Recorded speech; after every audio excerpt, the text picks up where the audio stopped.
I loved communicating, but I didn't love being public. Mm-hmm. And so I haven't, I think it was only recently, and I think it's because of Maria that I kind of finally embraced being an artist. And so she brought me back and helped me remember, and I'm very grateful for it.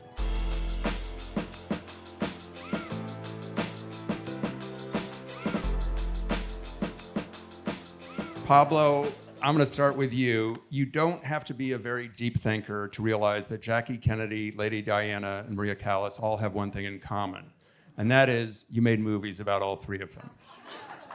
But what do these women have in common beyond that? What do they spark in your creative imagination that made them the trilogy of the films you have just made? Well, thank you for being here. It's a very beautiful crowd. And thank you for having us, Film Independent. Well, I think there were women that were tied, connected to, in two cases, to very big families, powerful people, powerful men in the three cases. And all of them were able to find their own voice and their own space, their own identity. They didn't depend on anyone or anything to be who they want to be. They struggle because of that. There's also an element of tragedy, I think, that is in common. And they were very strong voices that I think they defined somehow the second half of the last century. And my mom, of course. There's also, in those films, in this film, a fundamental tension between the person and the persona. And who is going to define who that person is, whether it's going to be an outside force, whether it's going to be an inside force. And it feels like Maria knows more about herself than maybe Jackie and Lady Diana do, but she's also afraid that she can no longer be the person that she has been. She can only be happy doing the thing that she can't, which is sing. Was that part of the fundamental tension in her story that you found attractive and why you set it in this narrow time period? Well, she referred to that sort of dichotomy often. She was always talking about this idea that was probably set up by the press where she's Maria and then it's La Callas, the singer. And that crisis of identity, I think, chased her all of her life. So it was probably one of the starting points of this process with Steve Knight, our writer, where we decided to put the movie at the very end of her life and realized that we had the chance in the fable that they're proposing, with the fiction of the tools of fiction, to reset the story and say, what if that is the moment where she started to look back, and by doing so, with the crisis of her voice and all that is presented in the film, she realized that she'd been, whether working for an audience, working or maybe dealing and being aware of a man, a relationship, somehow, the family issues, the friends, the music, and now she decides to do something for herself and no one else. And that is why she ended up singing for herself and defining her own fate. And that sense of stoicism that she has, it's something that it was somehow insinuated in the script, but it's something that Angelina brought to the movie. I was always very impressed at the beginning when we started to shoot. Angelina was always, had the idea that she wouldn't be really affected by certain things. She brought this sense of stoicism, and I quickly engaged with that, but it's something that she did for the film. Angelina, for some reason, I find myself quoting Stanley Tucci these days. He was interviewed in the Wall Street Journal a couple of days ago, but he was asked, what's one piece of advice that you've gotten that has guided you? And his answer was, quote, go beyond what's comfortable, unquote. And I think we are conditioned to avoid risk. And while that might be good for safety on the highway, it may not be good for artists, because then you're cautious and you might tend to be repetitive. And I'm wondering if this part felt like it was uncomfortable, that it was a leap into the unknown. Well, agree with Stanley Tucci. Marcus Aurelius, I think, also. Yeah, absolutely. I was terrified. I was, and I believe that wholeheartedly, that we all must. I think it's what keeps us going, keeps us alive. I think it's what it is to be human, right? The human condition, to love, to explore, to learn, and especially for an artist, to be afraid is very, very important. And I was very nervous to portray someone like her, and that I respected, and that I also was in awe of. And I couldn't have felt safe to try this without Pablo and this team. So I also feel very, very fortunate that I was able to jump and have a lot of support along the way. I want to ask you about doing your own stunts, which is doing your own singing, which is then blended with Maria Callas's voice, because as the film makes clear, even Maria Callas doesn't sound like Maria Callas all the time. Learning how to sing involves a lot of failure, and it's naked. It's not like you're an oboe player who misses a note in a 100-piece orchestra. It's you, and you are there. Did the process of learning how to sing teach you something else, which is learning who Maria Callas was?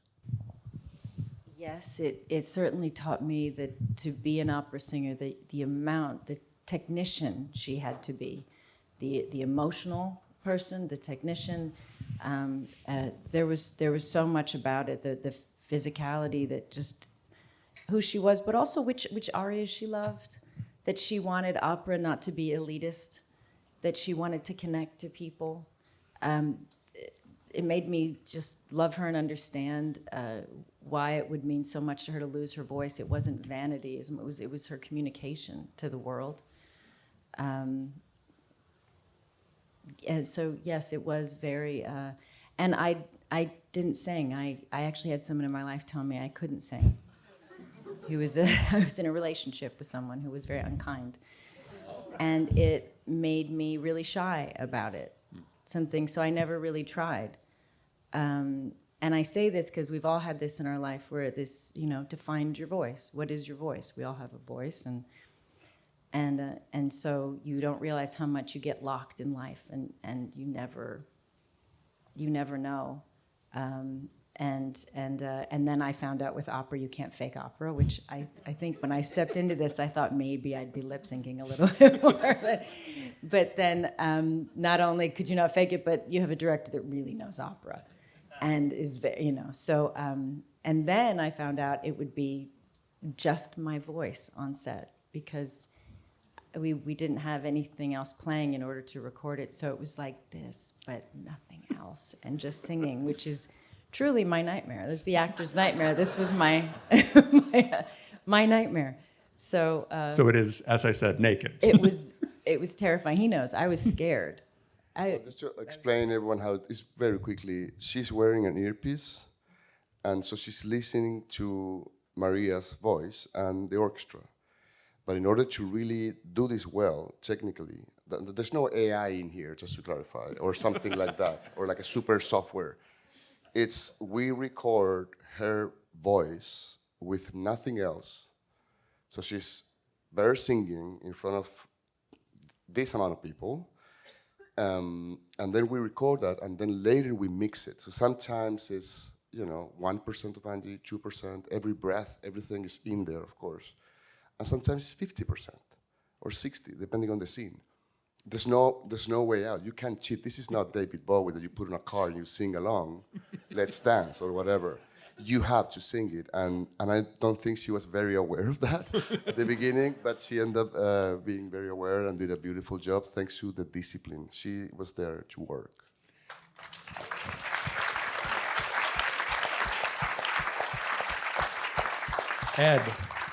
Ed, you worked with Pablo on a beautiful film, El Conde, in 2023.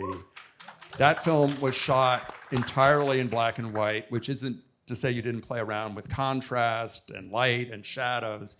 In Maria, you're not only switching between black and white and color, but you're also using a variety of formats. Could you talk about the choices that you made in this film, which format for which scene, And how did you know it was right, or was it a lot of trial and error? Well, the film made the choices, and you know what was so incredible was the reference material that Guy and Pablo had done that brought the texture to the story, because there's the public and the private part of her life, and also what Angeline did by creating somewhat of an enigma that we never really know who she really always is, because she protected herself. So that was part of what we were looking at also. And so there's Super 8, where she lets herself be closer or more intimate with her, Ferruccio and the people that photographed her in Super 8. And then there's her imagination, the Super 16 or the 16 millimeter documentary crew. And then there's the black and white, her memory of the past. And then there's the color, which is the contemporary life that we're exposed to from the 60s and the 70s of her life. So all those things added to the elements of creating the texture of her world for what she was emotionally going through. So for me, the more I got into it, the more I felt like we were making an opera, not a film. It was an opera, it was a film of an opera and not the other way around. And so for me, the camera, the way Pablo uses the camera, it's like the moving proscenium, the moving stage following her. So it's more like what you would experience opera, where you get to experience it through your own perspective, your own point of view of looking at something. And then there's a heightened reality where the sets, the wardrobe, the mannerisms of the color, it's not naturalistic. All the scenes have a color palette that's heightened. So all those things, I think, add to the psychological and emotional aspect that reinforces, hopefully, what Angelina is doing. It does very much. Guy, I can imagine the research for Maria was extraordinary, especially visiting some of the venues where Maria played. But it's one thing to visit those places. It's another thing to film there or try to recreate them. Can you talk about what you were able to use and what you had to build, and if there was one location that meant more to you than other locations, even though they're all your own children? Well, that's a hard question. I mean, we bounced around all over the place, really. A lot of locations, a lot of things that we built for this production. I think one of the biggest breakthroughs was getting to shoot on the Onassis yacht, the Christina. And that came about because Pablo and I were having a conversation about, okay, should we build this thing? How are we going to do it? And I'd actually built a yacht on a previous film, and it ended up becoming an incredibly expensive and complicated thing. And it just seemed so natural for us to get on a yacht and go out and shoot something. So after a little bit of research, we realized that this yacht still existed. It was still out there. And I think on the first day of production, we met there and toured this boat. And of course, we've been looking at pictures and documentation of Maria and Onassis in the very early part of their relationship, when it was just all roses. It was romantic. It was, he swept her off her feet and showed her this very glamorous life where everyone you could imagine at that time went on this yacht. And it was crazy. I mean, they had, there was a dance floor, and this still worked, that lowered down and filled with water, and it became a swimming pool. We actually shot that thing. We had to recreate one room into a casino, which it was back in the sort of the early 60s. So a lot of the features were still there, but we did have to do a rather big sort of revamp of it to take it back in time to those sort of early years of when Onassis had this yacht, and it was the biggest and most glamorous at the time. So I think that really stood out as a special set in a way. Would agree. A question for Pablo and Angelina. Maria Callas, as is the nature of opera parts written for women, played many tragic figures. Tosca jumps to her death. Madame Butterfly stabs herself. Norma is burned alive. Violetta just dies.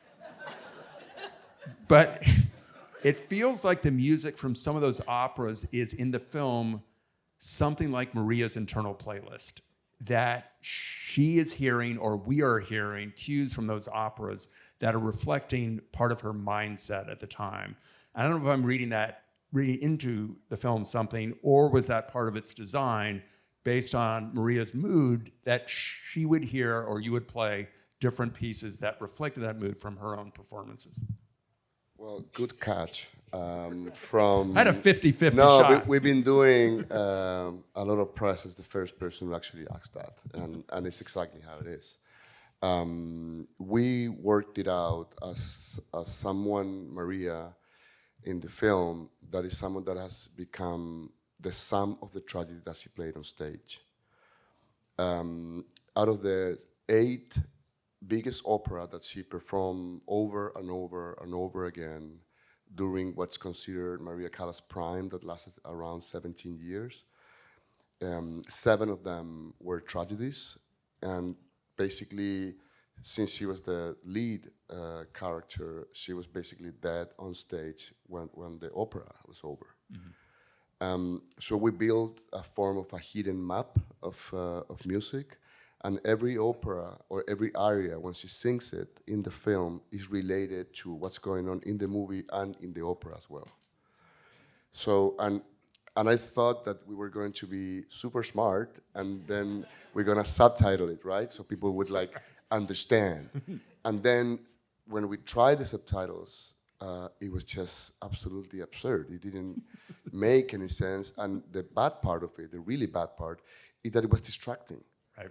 Because it made such an emotional moment in the movie a rational one. So we were saying, oh, this is what's going on in the opera, this is what she's feeling, this is... So we took it out and we kept it, and it works as a secret. You know, it's a secret that is there, but it's the music that really lets everything happen. Angelina, I'd like to hear your thoughts on something that is not unique to Maria Callas, and that is the drive, if not compulsion, to perform. How does an artist in any medium manage if they feel a calling, that it is inherent in their being that they have to do something?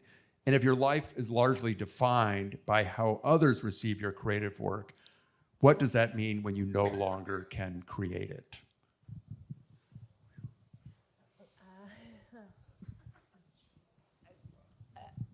I think I can only speak for myself, and my experience of being an artist is communication, and so that's why I was so moved when we walked in, and it seemed you responded to the piece, because we all work so hard, and it's why we make a piece. It's why all those days of thinking of life and her life and those things that bring real tears to your own eyes, and you really think about the pain you experience, and you hope it connects to someone else, and you're kind of asking the question, do you feel the same? Does this make, do you question these things too, and do you feel the same? And that's so much of how I've gotten through life, is feeling often alone, but then in this communication, I feel less alone, and able to explore aspects of being human together. And so to lose that, of course, would be hard, but it's very different. Her life, she really only had her voice. And I've been very fortunate to have family and if everything my art was taken from me, I'd have other purpose and ways to express my communicate and love, and she really didn't have, this was her life, this was her, and she was born with such an extraordinary gift. Her voice was it was something else. And speaking of the operas, the last song she sings, if you do go home and read the words to Visitarte, because it means I live for art. And they're beautiful. And she's asking God about why this is happening and what is life and what has she given her life. So if you read them, you understand.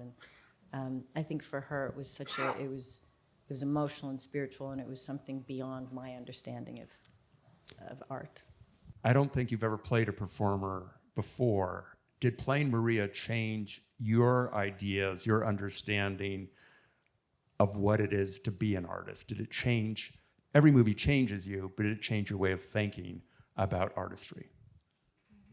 It brought me, I think I'd always had I feel like you're just talking about your whole life and you start thinking about your childhood. Well, I started working because my mom wanted to be an actor, and I wanted to work and help her with some finances and things, and I kind of came into this rushed, and I got I always struggled. I loved communicating, but I didn't love being public. Mm-hmm. And so I think it was only recently, and I think it's because of Maria, that I kind of finally embraced being an artist. Because I think my whole life was, I don't know, and I also spent quite a few years recently away from it and unable to work like this and be away from kind of the family and this communication. And so she brought me back and helped me remember, and I'm very grateful for it. That's amazing. My last question is for Pablo. Maria said once, it's a very terrible thing to be Maria Callas because it's a question of trying to understand something you can never really understand. Do you think you started to understand Maria Callas, or is she still part of a mystery to you?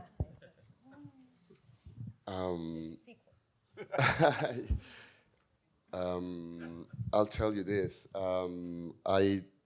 I grew up thanks to my mom going to the opera house, so I listened a lot of Maria Callas. I grew up. I'm someone deeply obsessed with music and opera, and particularly with Maria Callas. I read 9 biographies. I saw everything that is around her. We made this movie, and I have no idea who she was. Amen. Because this is about looking to figure out something that is a mystery, and it's about obsession, I think.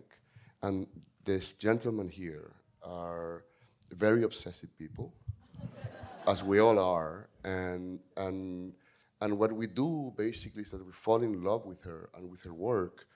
And Guy and I visited pretty much every step that she walked in Paris very often. We went to every theater where she worked, and then we recreated everything. When we were like the opera scenes that you saw in the film were not just like, no, it's the same background, the same dress, the same lighting. And we were all really looking to recreate something. And that is the biggest thing on cinema. It's the only time machine that we have created. We can revisit things, we can rethink something that was thought. We feel something that someone felt, and create an illusion throughout the tools of this, with this magnificent artist, and thanks to another team of people were made. And so it's fabulous, but there's a mystery there that we'll never be able to crack. And that's a good thing, because that is what keeps us activated and thinking and feeling. I want to thank you all. I want to thank Angelina, Pablo, Thank Guy, you so much for coming and out. Ed. Muchas gracias. And thank you for coming out.